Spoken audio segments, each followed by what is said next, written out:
Welcome to Viewpoint from the control room where the animals run the show. Yes, that's right. Welcome to Viewpoint, your program personalities, so politicians, and perspectives. We always have a perspective up here. May not be the one you like. We like to bring personalities in here. We have two personalities. Well, actually, we have three. Judith K. Busby is the other personality. Jim and I, we just work here. We have Mr. Rashid Huda, Knight of 66, Route 66 on the road. Rashid, we have with us a guest this morning, Dr. Don Green, who is president of Lincoln Christian University here, a very, very excellent school here. So good morning, Mr. Huda, and how are you doing this morning? I'm blessed as always, so thanks for asking. Wait just a minute. I'll put my hearing aids on so I can hear you better. Somehow that didn't work out very well. We're going to try it with both ears. Both ones. Yeah, go right ahead now, Rashid. Let's see if I can hear you better. All right, now I am blessed as always. Yeah. How about yourself? Well, we're doing well, and you were just west of Seligman, Arizona yesterday. Where are you, sir? At the Grand Canyon Caverns, which is about 25 miles west of Southern Arizona. I stayed here overnight. I wish I could have been able to stay here longer and go visit all the caverns. But I am told that they are planning something in Kingman, Arizona for Friday night, which means I got to get there in 3 days. Oh yeah, and how far is that now from here to Kingman? About 65 miles. That was a big Air Force base in World War II. I trained a lot of pilots there at Kingman, Arizona. I wouldn't know that. Yeah, and aerial gunners as well. I think that was where we trained a lot of aerial gunners. That's where they'd get up there in the air and tow these targets behind them and hope that the guys firing the guns were shooting at the targets and not the planes. So how's it been going for you, sir? You have you stayed dry? Did you get wet? Get caught wet there a couple times, didn't you? Yes, I did before I got to, when I left Flagman in Flagstaff, when I left Flagstaff from Flagstaff to my next stop, which was Williams, I got soaked. Well, not exactly soaked, but it was a little bit at a time, but by the time I got to Williams, there was enough accumulation where I had to wring my blood out. Now, tell me, what is your temperature this morning? What is the temperature there where you are? Right now it shows 19 degrees. Ooh. Well, that'll make for a brisk walk. Yes, it would. I was fortunate that some of the people from Keaton arranged for me to stay at this wonderful motel at the Caverns that is run by a man named John, who owns the place. And I had the privilege of meeting him last night, and we had a little wonderful chat. And so I am indoors, nice and warm, getting ready to face the world. Yeah, you're lucky in that regard for the most part. You haven't had to have too many nights out in the open, have you, Rashid? Well, depends on how you define out in the open. On park bench somewhere, that's out in the open, certainly. I definitely not so. Most of the night, I managed to get inside somewhere. May not be the most comfortable place, may not be a hotel per se, but I would get in. There were some nights when I was under the canopy of stars. That's beautiful. Yeah, that depends upon the weather. That's nice sleeping out under the stars if it's mild. But not at 18 degrees. 18 degrees is not mild.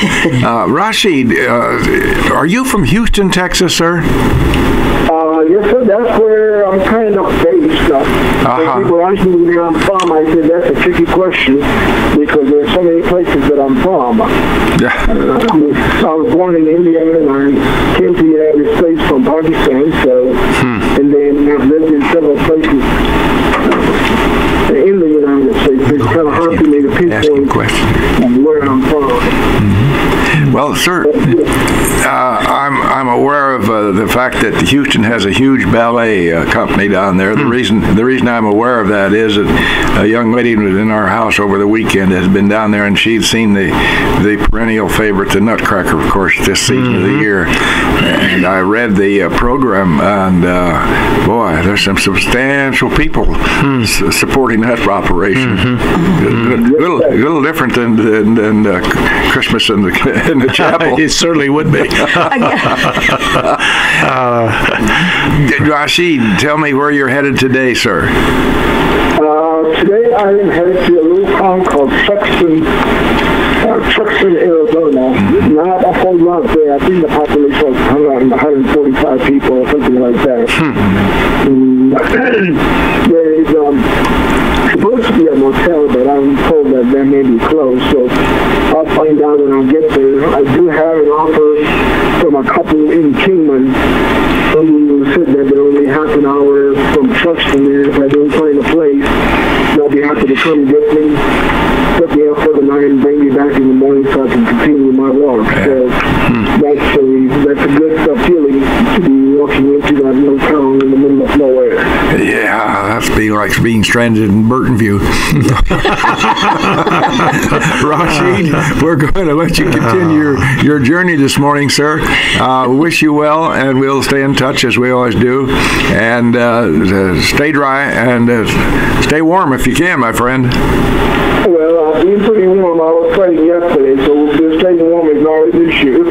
When you're walking out there, there's nobody generating enough heat. It's 45-degree weather. Well, just don't try to blow up your balloons out there on the highway. So save that till you get to where the kids are. Rashid, have yourself a nice day, sir, and I look forward to seeing you again soon. Good day to you. Good day, Rashid. Bye-bye. Right. Well, as the both of our listeners know, Rashid Huda is on the highway from Los Angeles. That would be Jackson Boulevard and Michigan Avenue, all the way to the West Coast, Los Angeles, on as much as he can on Route 66. So, now, did I ever tell you about Buzz's in my trip to Window Rock, Arizona, where Buzz's uncle was the superintendent of schools on a Navajo reservation? Oh, my. I'll have to tell you about that, but not today. Oh, you don't do it today? Okay, well, I was going to give you 5 minutes, but that's okay. Dr. Green, you'll recall, and Judy's going to make a formal introduction here in a second. We always try to start kudo with a viewpoint with a kudo or two, and I'm going a long way away from Central Illinois for this kudo. Judith K., with your permission. Did you ever hear Worcester wreath? W-O-R-C-E-S-T-E-R wreath. No. Don't me look at my notes. I don't want your crib cheating on me. Dr. Green. No. Did I find you? There's a Worcester, Massachusetts. Yes, this is also Maine. This is also Maine. I find this hard. Dr. Dash, do you know anything about that? No, I don't. Well, here I am with three erudite people, men of letters and ladies of letters, and they never heard of Worcester wreath. Okay, if I mention Arlington Cemetery. Oh, yes. Was there's the tie to you? Well, I saw a program about them, and I was intrigued, and I Googled them up, and I got some information on them. And I only mentioned it because since 1992, they started at Arlington Cemetery, laying wreaths at those thousands of graves out there. That has expanded now to not only Arlington, but over 800 cemeteries and monuments where veterans are honored throughout this country. And we have 24 veteran cemeteries abroad. I'd like to know the logistics of this. These people send these huge wreaths with the red ribbons and the whole 9 yards. And boy, if that doesn't call for a kudo, nothing does. Just a huge effort. And not only them providing the wreath, which is a real significant, very significant cost. Somewhere along the line, they line up volunteers at each and every place where they place these wreaths. Now, that's a logistical nightmare in and of itself. So I thought that deserved, even though it isn't here in Lincoln, Golden County, what I call Abesville, a huge kudo. Absolutely. And Judith K., I had the idea, you and I are talking about lining up our guests. I had the idea that maybe we might contact them and see if we can get them on the air some morning and talk about that program. Well, I think that'd be nice. Yeah. Well, with your approval, we'll just proceed on that then. Like he needs my approval, right? Yeah, well, absolutely. Well, let's get right down to business here with Doctor. Why don't you make the formal introduction so we'll do it the way it should be done. Oh, all right. Well, this is a very nice thing that we have for us this morning. You bet. I'm anxious to hear all you have to say. You were talking this morning, 1944, LBI came into existence in May. Yes, the school started in May of 1944. That's when the charter was granted by the state of Illinois for us to begin classes in September of that year. At a former college of commerce, so to speak, business college, they called it that. We actually began the first year on the Lincoln College campus in rented classrooms. And then the second year went to the business commerce building on Logan Street. But the first year, we rented space from Lincoln College to start. Yeah. And you, Doctor, are now the president. How you are the what number? I am the 7th president. That's of not Lincoln very Christian many. University. 7 in 72 years. So yes, that's pretty remarkable. Seriously, Don, that is quite remarkable. Some real stability out there. There has been. Yes. There has well, and what's the number of your employees at that considerable institution? We have faculty and staff of right at 102 employees. That's your student population? About 800 students. Wonderful. You know, we've talked before when we've had Dr. Green and also the Lincoln College presidents, the current president, of course. Those two schools are a major impact economically in this community. Huge impact.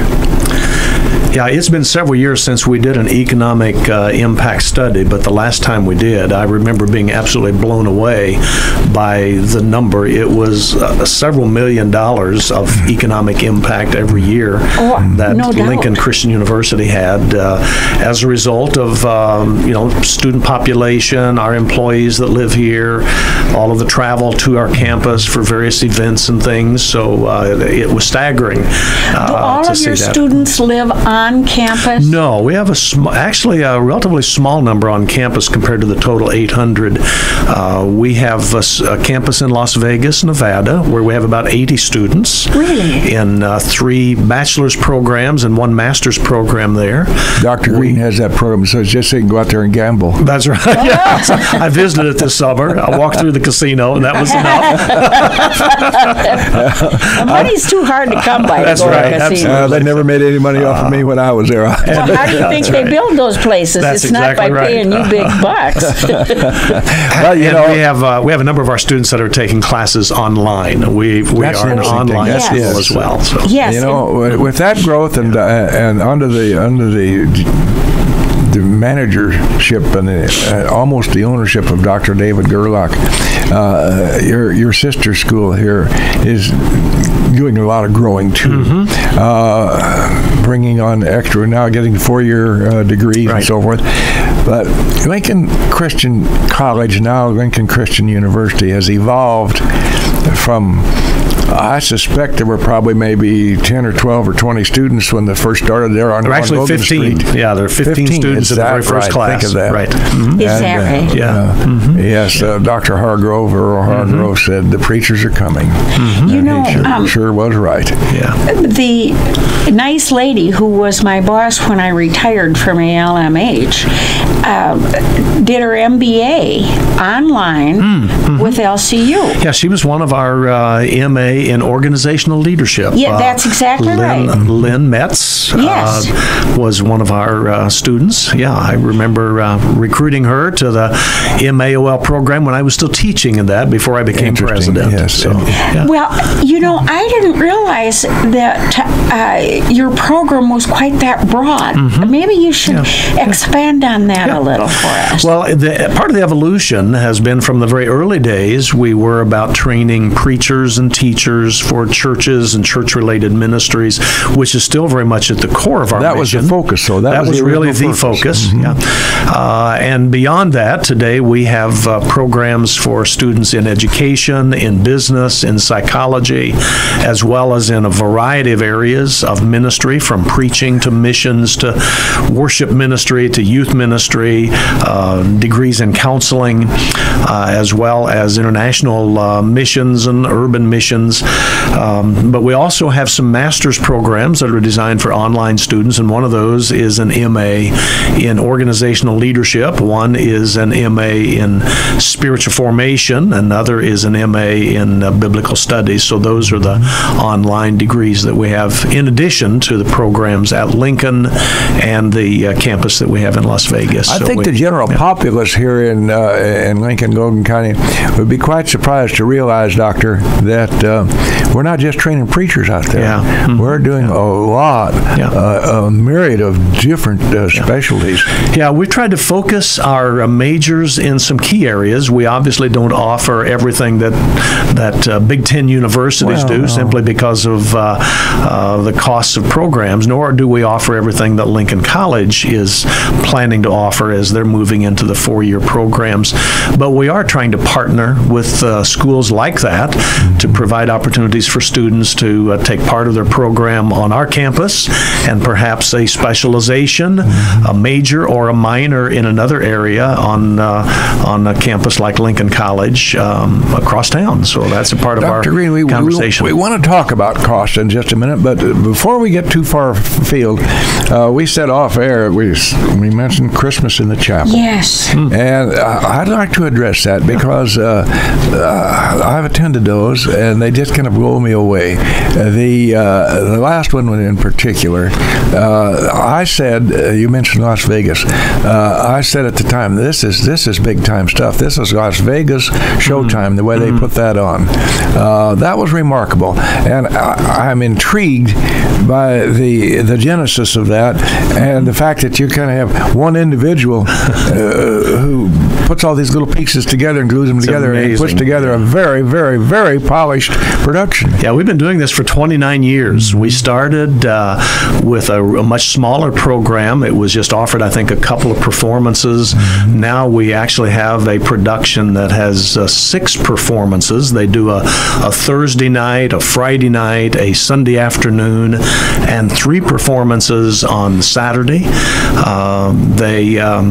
This year, I think, had somewhere between 5,000 and 6,000 people that attended those 6 performances. I asked Jeff Colleen, who's the director of our music department and the director of Christmas in the Chapel, just to give me some numbers. Okay. And I was interested in his numbers. He sent me this information. We had 64 students actually participating in the performances. That was the chorale, the dancers, the actors, because it's a production of drama and music. 10 faculty and staff were involved in the direction, in the setup, in the technology. 86 other students that participated in a variety of other ways behind the scenes, plus another 56 faculty and staff that participated as greeters. So it's a production of 150 students and 66 faculty and staff that put the 6 performances together. So it I really did not know you had 6 performers. I knew you had several, but just getting up for one performance and doing it right, and these kids, I say kids, that's not right, these youngsters, they do a whale of a job. It is amazing. Now, we have to do a whale of a job for our sponsors. There you go. Or we're going to get cut down. So we'll defer to Mr. Ashton. We're going to come right back, get on stage in just a minute. Go ahead, James. Right back live in the studios here. The program is Viewpoint, of course. Our guest this morning is Dr. Don Green, president of Lincoln Christian University. We've been trying to get Dr. Green on for a while. It's not his fault, it's ours. We had to make this schedule so we find some time with him. He's a busy guy, but we weaseled a little time, and this is his time off, so he's giving up some of his week vacation here for you and I, Judy. Let's go back to Christmas in the Chapel. The gentleman that you mentioned is in charge of the music program. As I understand it, he's the genesis of all this. He writes this stuff. Yeah, Jeff Colleen is really the genius behind it. He has a group of people that he works with to write the script. A lot of the music is original music.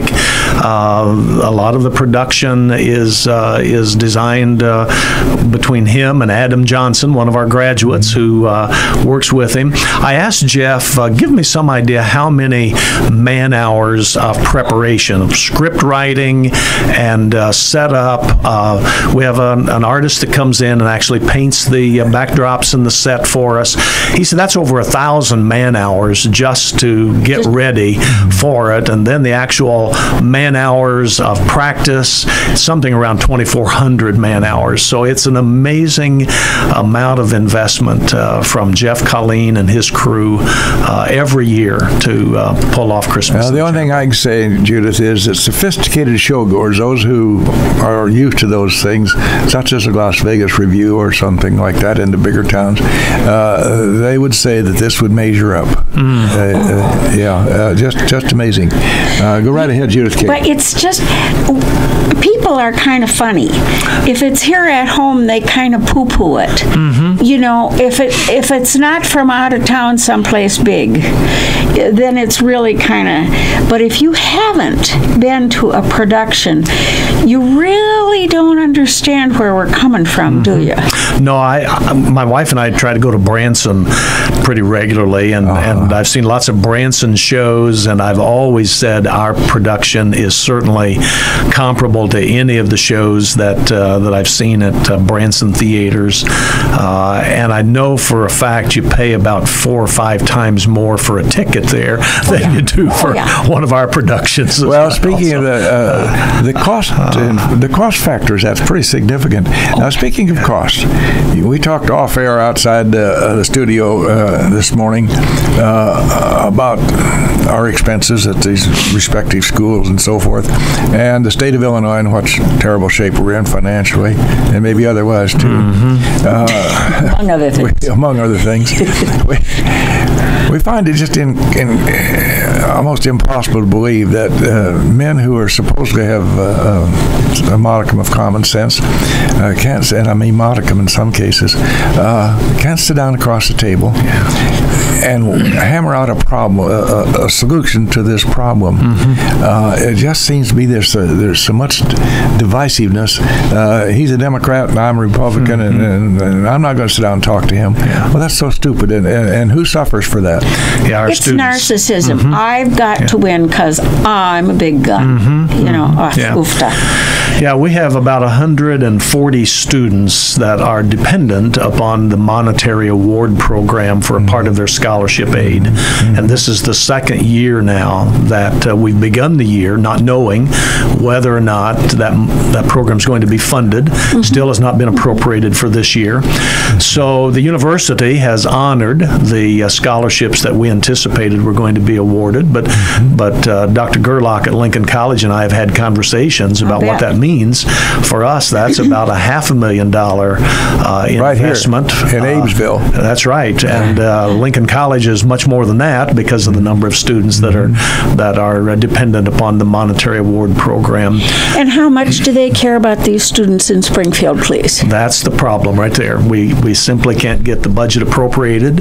That assures that the students are going to have the aid that they anticipated when they signed up for college, when they began the process of choosing a college and knowing how much would be awarded to them from the state grants. So, and we're only talking about 2 colleges. That's right. Lincoln Christian University and Lincoln College. Now let's just expand that from border to border. We're talking about 2 private colleges that are not as dependent as the public universities are on major amounts. I had a conversation a couple of years ago with the past president of University of Illinois, and I said to Dr. Robert Easter at the time, I said, Dr. Easter, what do you do when you get that phone call that $16 million you thought you were going to get from the state of Illinois is not coming?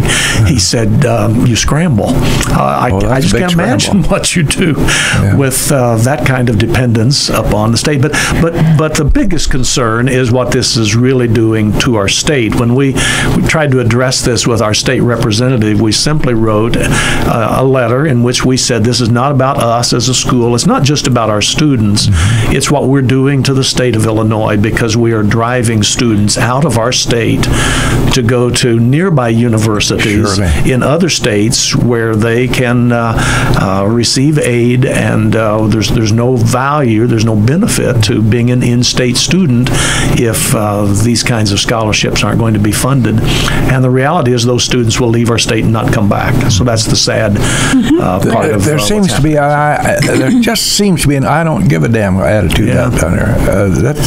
That's the way it comes out to those of us who are on the street. It's one piece of a big budget, and I understand it's complex, but you would think there would be a way to figure it out. That's why we thought we voted for these smart people to figure it out. We didn't vote for me, you know.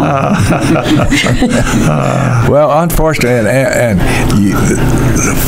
we sitting here, four of us sitting this, we don't have any impact at all on anybody, although we'd like, Tim Buck can only do so much, and our senator from up here north, Senator Brady, he can only do so much, but they seem to be on the wrong side of the fence when it comes to the power. That's a part of the challenge that makes it really difficult. And I understand the dilemma of trying to figure out how to balance budgets. We in higher education obviously struggle with that, with enrollments and every day, rising expenses. So that's ongoing. But the state doesn't even understand the concept of a budget. A budget means this is how much money you have, and then you allocate it. You don't allocate it and then think, geez, where's it going to come from? Yeah, that's been the dilemma the last 2 years, not to even have a budget approved. So, Doctor, one of the things I wanted to talk about and ask you about is we have a number, well, I don't know if the number is correct, but we have some folks out here, international students, and you have seemed to have a connection with the great country of China, and we have some Chinese students over here, and I might mention and I don't know whether I'm right or wrong about this, but I don't see them out and about in the community very much. They kind of take care of themselves and seem to be very happy with that. Tell us about your connection with our China students. Yeah, good. Yeah, we started the China Institute about 6 or 7 years ago, and began with, I think, 4 students. We now have 30 students from China that are a part of our university. They live on our campus, some in our undergraduate program, some in our graduate program, some are in our English Language Academy, which is a program that we've developed that allows them to come and learn English the first year or year and a half that they're here. Kind of helps them to prepare themselves then to go on and study in one of the academic programs. So my wife and I actually hosted about 25 of the international students in our home for Christmas, and it's just amazing to hear their stories and to know the circumstances from which they've come and how much they have come to appreciate what they're getting at a little place like in Lincoln, Illinois, at Lincoln Christian University. So, but I think that's the only way that we're ever going to have peace in the world is by getting to know one another as people and not just as a name. You know, they came to, I was an election judge in November, and they came to the polling place at Christian Church uptown, and I had the privilege of touring them around. Oh, wonderful. They were absolutely fascinated. Well, that was courtesy of Sally Turner. Thank you very much. And they were just fascinated, eager to see how it worked, because they didn't have to bother with elections. They told them who they were going to like. That's right. That's very true. They come from such a different culture, and it's interesting to have them over here to be assimilated during the time they're here, at least, into the way we do things, which is it's a huge difference. Yeah. It's a quantum leap. Yeah, one of the things that we do is we try to connect our students with a host family so that over Thanksgiving break and Christmas break, they have an opportunity to actually experience American traditions, American customs, and in fact, we have one young man who just graduated in December. He finished up his bachelor's degree program with us, but he had become so involved with his host family that he actually wanted to postpone his return to China until after Christmas so that he could spend another Christmas with his host family. He's been there 4 years with them, and so that was one of the really neat stories to hear from one of the young men. He's finished his program, he's going back home, but he wanted to spend another Christmas with his American host family here. Difference in culture. A quick aside story. Many years now, I went down the Grand Canyon from Page, Arizona to Lake Mead and spent a week down, and it was quite an experience. In any event, one other fella and myself didn't have anybody, so we teamed up and camped together and so forth. And I got to know Yes pretty well, and I asked him, "Are you going right back?" Yeah, he was over here on a Rhodes Scholarship, and he was at Eastern School, and I don't remember now. But in any event, he said no, he wanted to see Las Vegas, and I said, well, I haven't seen any shows. I'm going to call my wife, and so in an event, I called Gene, and I stayed overnight to watch a couple of shows with him, and we went to this huge review, and one was about the temples. I'm lost myself right now. It was a major event in history, and the waters came tumbling down in the temple columns, and I turned to tell him about the story, and he says, yes, I read about that. Oh, my. There was something else that came on the stage, and I turned to tell him about that, and he said, yes, I read about that. And I said, don't tell him anymore, Bill. So I invited, the point of mentioning it all, I invited him here for Christmas. Oh, yes. He was still out on the East Coast, and he was very happy to come to visit with Gene and I. And so I took him to Christmas midnight mass at Trinity, and it came time to pass the plate. And I explained the custom to him, and I said, so most people pledge a certain amount, and he says, how much you give? That was his exact, how much you give? So neither ashamed nor proud, I told him he says, that's not much. That is great. I told Father Turner at the time, he says, yes, that's right. Remember, that's not much. A different perspective from another different cultures. Yeah. But have you had any unusual incidents or episodes as a result of that? Actually, just really success stories more than anything, Bill. We have a young man and his wife who are both graduates of the University of New Mexico. They did their doctoral studies in engineering. Both have PhDs. One of them in optical engineering, and he finished his 9 years here in the States working through that PhD program and decided that's not what he wanted to do. He felt a calling to be a counselor, and so he came to our seminary.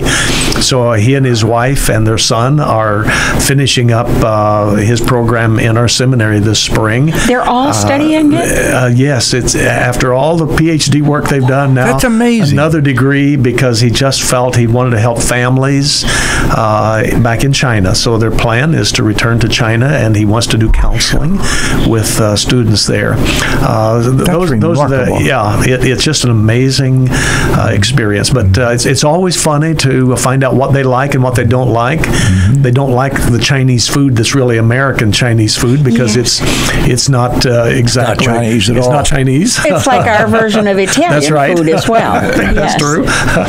But it's been a great blessing. But we also have students. We have a young man from Japan who's studying on our campus. We have some doctoral students who are actually from Myanmar.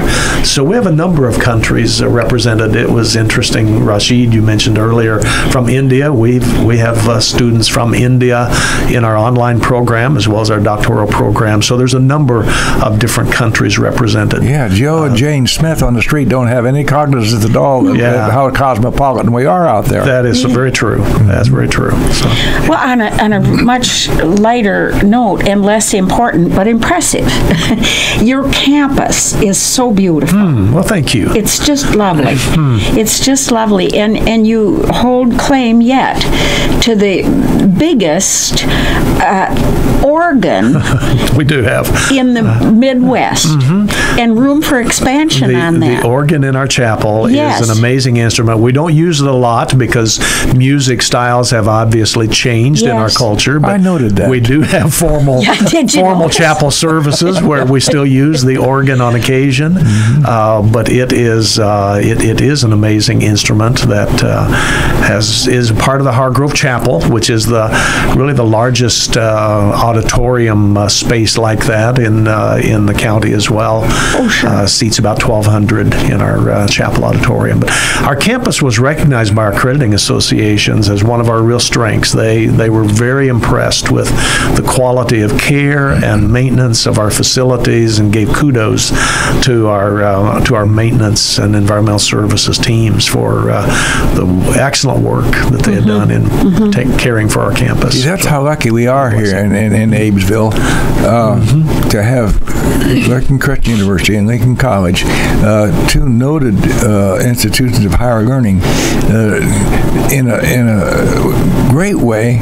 So many things that happen out in both campuses, they're not on the public screen. That's very true. Yeah, Things happening behind the scenes. Our community is richly blessed by the two schools that we have here, and they're cooperating. One of the things I am enjoying is working with Dr. Gerlach and his administrative team and finding ways for our two schools to collaborate and to do things together. We don't see ourselves as competitors across town, but rather in a collaborative venture to educate the students that come. I had the good fortune to be on their campus for the ribbon cutting of their new radio and television studio that they did. And we've had conversation about, we have a bachelor's program in communication, but we don't have a specialization in radio and television. So we have some students that I think will want to take classes at Lincoln College as a part of their academic program. They'll be our students, but taking some courses that obviously are offered there, and vice versa. We have some programs that Lincoln College doesn't have. So, and that collaborative effort just begets good things for the whole community. it really does. Exactly. That's the goal. Exactly. Yeah, that's the seat of everything, is people being able to get along and share and work together and be more efficient. Yeah. Well, that's really it. It's about efficiency because we can't afford to do everything.